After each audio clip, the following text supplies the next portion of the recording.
Then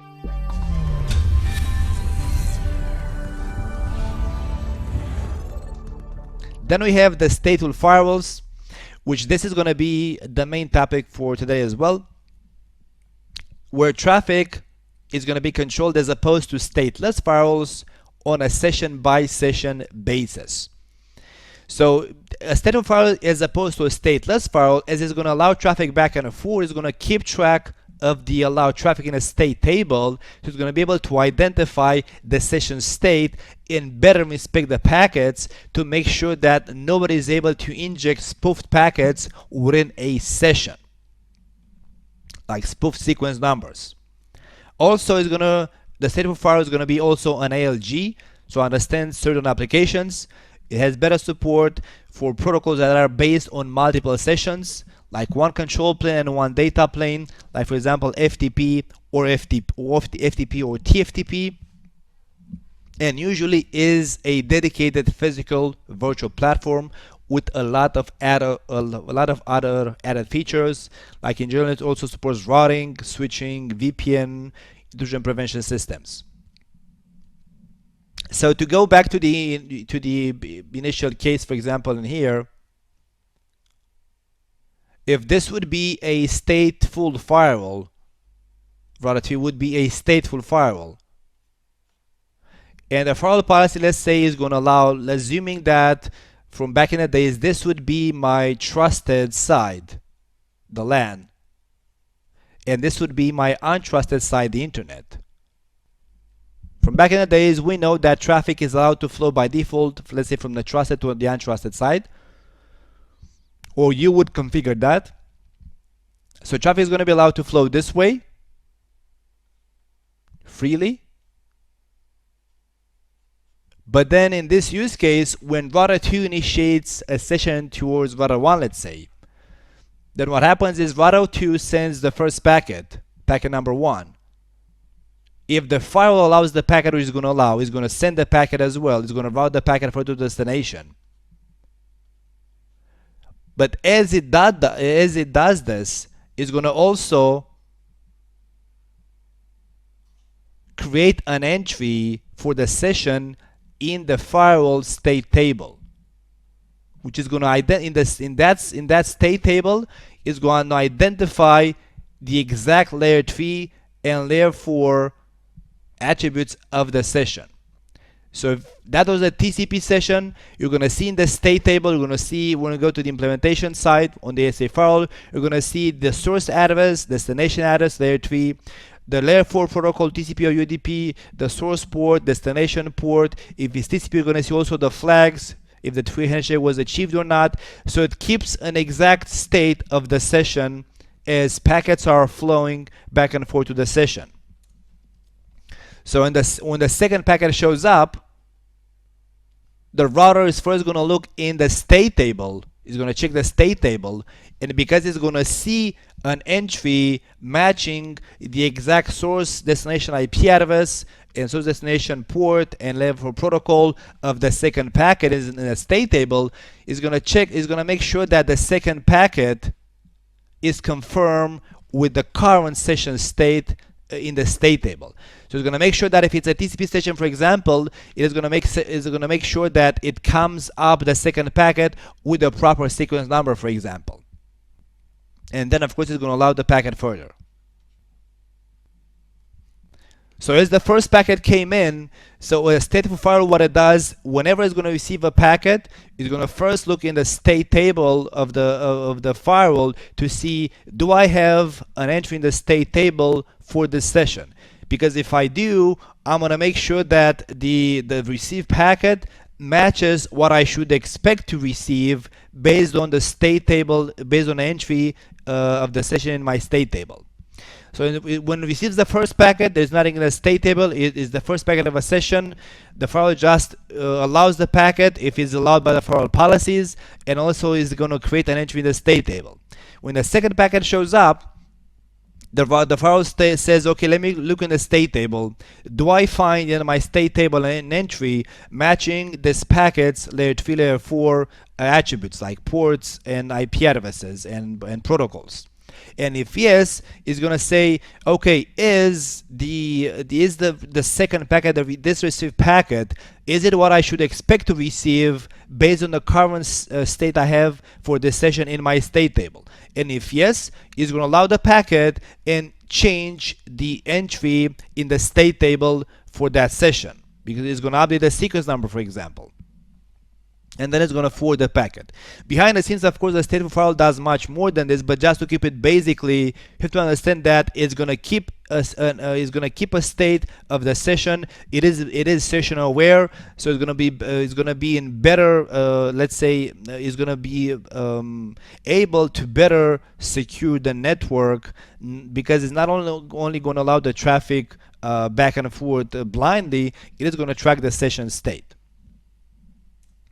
And likewise, for this use case, like for example, let's take this example again. And if this was a stateful, stateless firewall, this time a stateless, okay?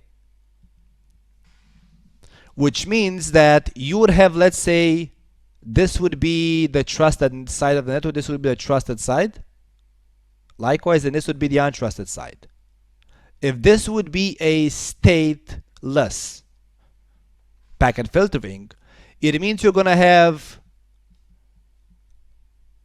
an inbound ACL in here, inbound ACL, to control traffic flowing in this direction from LAN to the internet, and an inbound ACL likewise in here on the untrusted interface to control traffic flowing this way from the untrusted side to the trusted side. So you're going to have an inbound ACL on both sides of the router of the firewall to control both traffic from the LAN to the internet and from the internet to the LAN.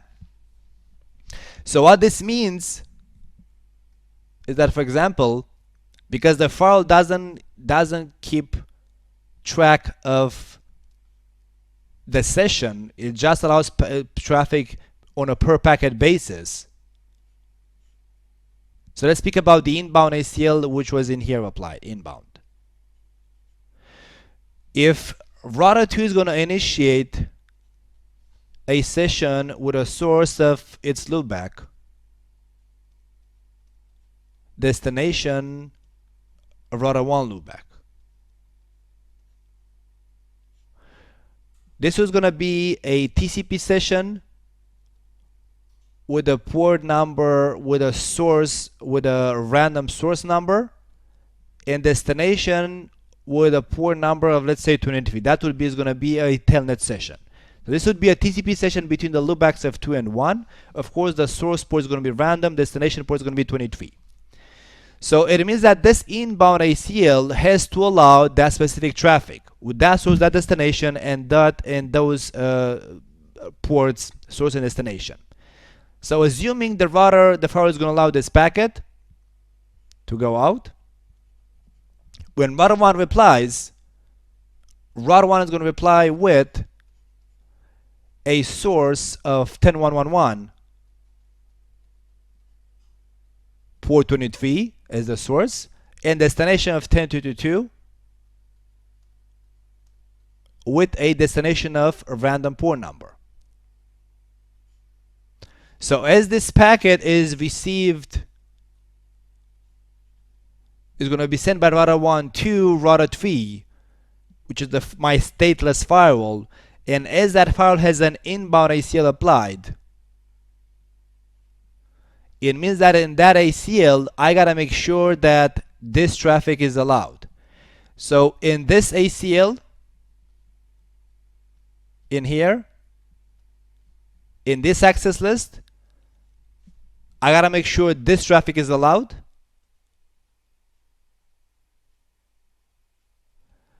In this ACL, I gotta make sure this traffic is allowed. So because the firewall doesn't keep is not aware of the session state, doesn't keep track of any packets which itself has been routed back and forward, because I had two ACLs applied in both firewall interfaces to control both traffic from the LAN to the internet and from the internet to the LAN, in order to allow a session from the LAN to the internet to flow back and forth, I have to allow the session in both access lists. I gotta allow in the LAN side in the LAN side facing ACL, I have to allow the session to be initiated. And in the internet side ACL, I gotta allow the session return traffic. So you see, it's not scalable, and of course, because the firewall doesn't keep track of the sequence numbers of the TCP session because it's stateless, it cannot even protect against sequence number spoofing, which is TCP spoofing. So a lot of other problems except scalability and configuration. But if this would be a stateful firewall, so I'm going to change this around, and if this would be a stateful firewall now, and I'm going to take the same session. So if this would be the same example, but now with a stateful firewall deployed. And let's say that on this inbound ACL in here, on this inbound ACL from the LAN side, I only allow this traffic from router 2 to router 1. This is what I allow in that inbound ACL. And on the inbound ACL from the internet in here, I say a deny any. I don't want anybody to come in from the internet into my network. I don't have any public services. I just want to allow users to go out on the internet. So that means that nobody can initiate packets from the internet to the LAN side. That is going to be dropped because it's going to match on the inbound ACL, which says a deny IP any. But because this is a stateful firewall, it means that when router 2 initiates the packet, then the router 2 is going to match it against the inbound ACL, and the inbound ACL allows the packet. Which means router 3, my stateful firewall this time, is going to route the packet out to the destination. But at the same time, is going to put in the state table. At the same time, is going to put in the state table an entry in the firewall state table matching that session. So it's going to put in the state table exactly that he has seen and allowed a packet source from router 2 destined to router 1 on those port numbers and TCP and with the exact sequence numbers. So what happens now is that when router 1 replies,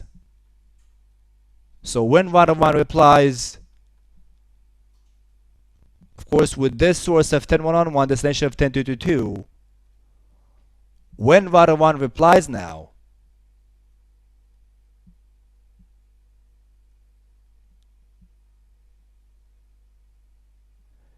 the first thing that the stateful firewall is going to do is not going to look in the inbound ACL. It's going to look to see if it's going to look in the state table to see, do I have a matching entry in the state table for this packet? And it is going to find an exact entry in the state table. So now, because this is a stateful firewall, the firewall is going to say, oh, this is the return traffic of a session which I allowed to go from the LAN side to the internet, and I'm a stateful firewall. I created an entry in the state table, and even though all inbound traffic from the internet is dropped, that's for new traffic, new sessions initiated from the internet. But a stateful firewall is going to always allow the return traffic back in the network. So there we go. You don't have to allow both the initiating traffic and returning traffic as with the stateless firewall. With the stateful firewall, you just allow the traffic to be initiated, and backwards the return traffic, you don't have to allow it in the return path ACL. It's going to be allowed by default because that's how stateful firewalls are working.